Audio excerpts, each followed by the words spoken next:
Okay, I've got a very busy day ahead of me, but as promised, I wanted to do another one of these update videos.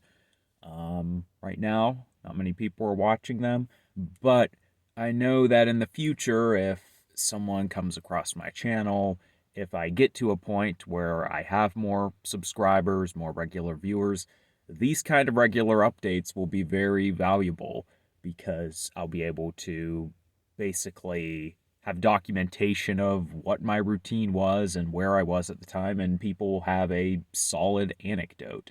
And I do plan on doing a video that documents my hair loss going back ever since it started, basically.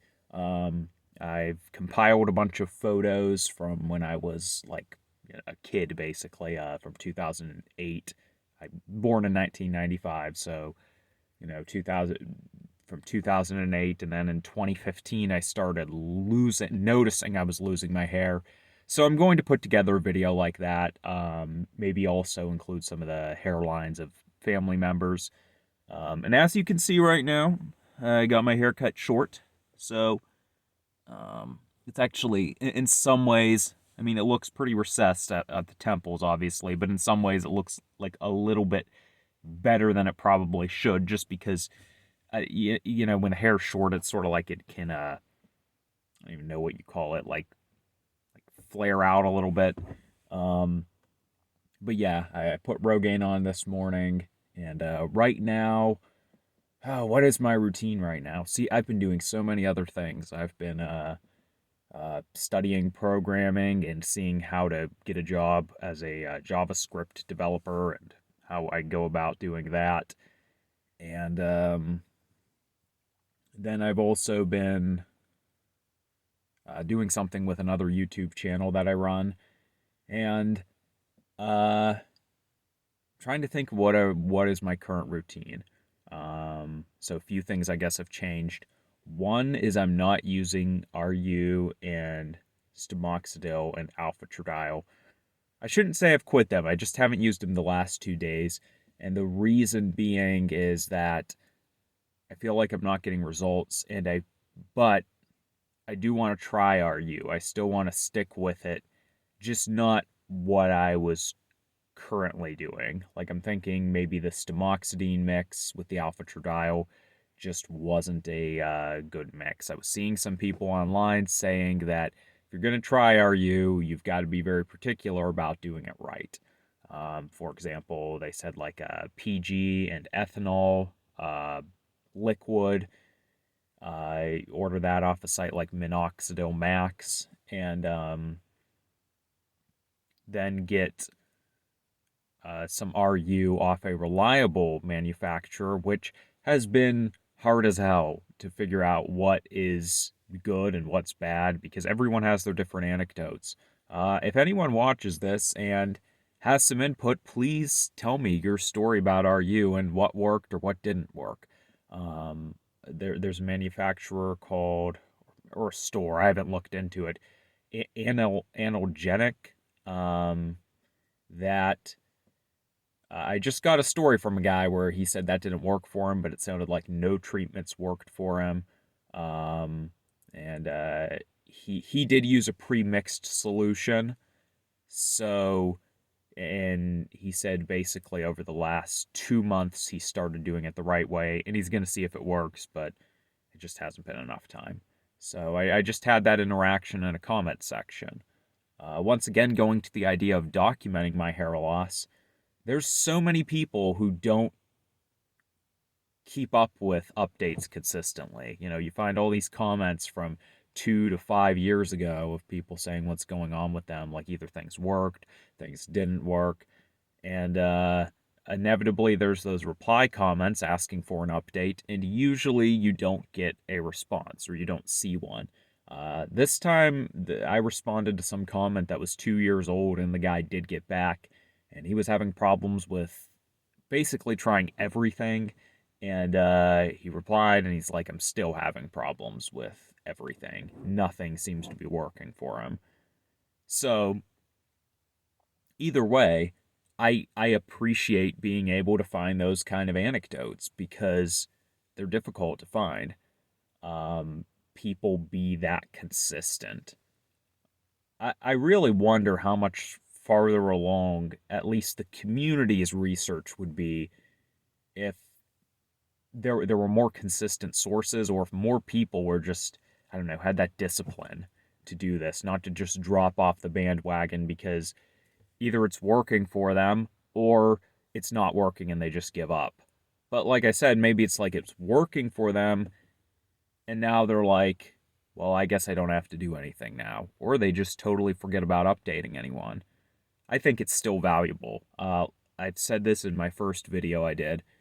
If I lost all my hair, basically, in the next 3 years, if I had the money, I would probably still try to do treatments, even if I was like receded all the way back here. Because as soon as I find something that can maintain that crappy hairline I would have, yeah, it's not going to do me much good. I mean, then I'm pretty much a good candidate for a hair transplant. I guess that's the first point of what's good. But also, if it took me that long to get through all that stuff, and even if I lost all that ground, well, now I know information that can potentially help someone else, even though it took me way longer to find that solution to help myself. Maybe that information can help someone. And I see so many people just drop off. I don't know. I'd really like to find some good way to do some to have some organized documentation. I really don't like the idea of doing a show just because I'm so busy right now.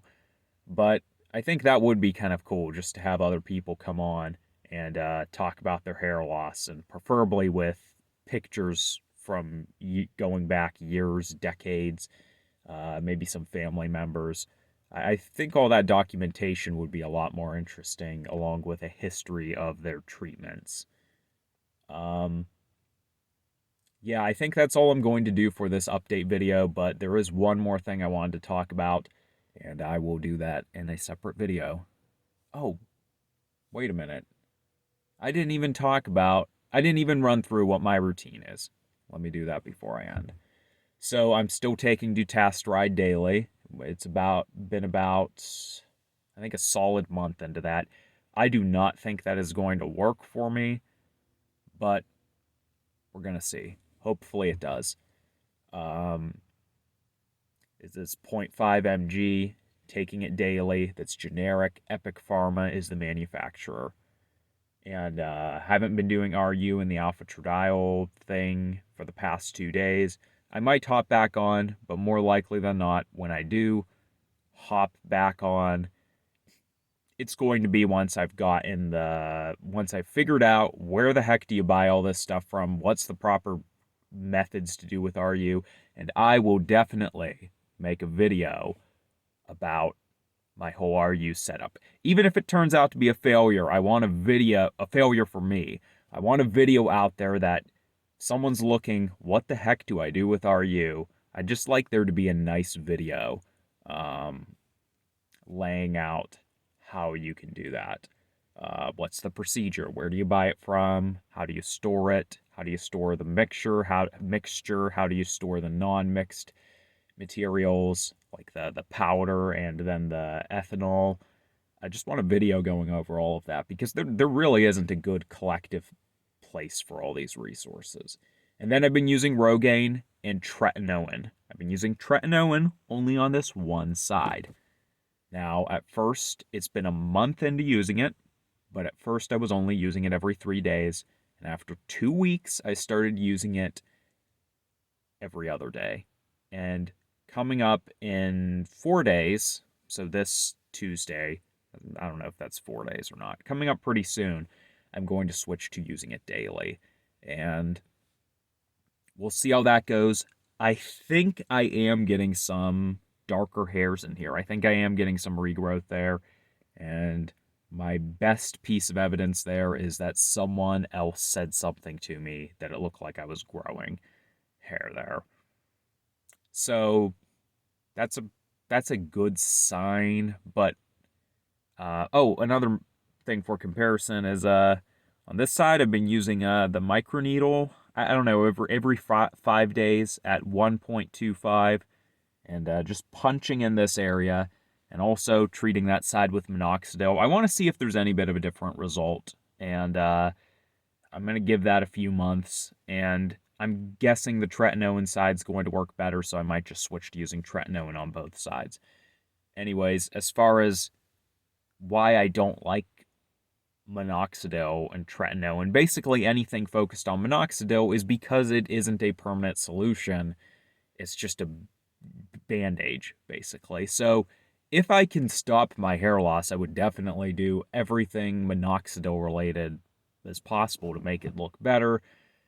But if I'm, like I said, if I go really bald, or I just keep receding, I would keep up with other treatments, but probably not something like minoxidil, because sort of what's the point at that point, if you're that far gone? Minoxidil is basically there to, if you are doing well, you may as well look better, but if you're going to go bald, like, it's not going to stop. It's just going to make you temporarily look better. I don't know, maybe if you think, like, your hair is really important for one interview or some event, and it's like you just need to get your foot in the door. Maybe I don't know. Maybe that would be worth using it for. Um, Still taking about the same supplements. I do not think that's going to have any significant impact on anything. I think it's worth mentioning it though. I take a B complex, B12, cod liver oil, vitamin D, occasionally calcium. I haven't been on glucosamine right now. Nothing against it. It's just it's not in the house, and I don't have the money to go out and buy that. So I just kind of wait, and if someone else gets it, I can take it. Basically, the family supply. And I think that's about it that I've got going on. And I think I can actually end the video this time. And I'm going to do another really quick one here.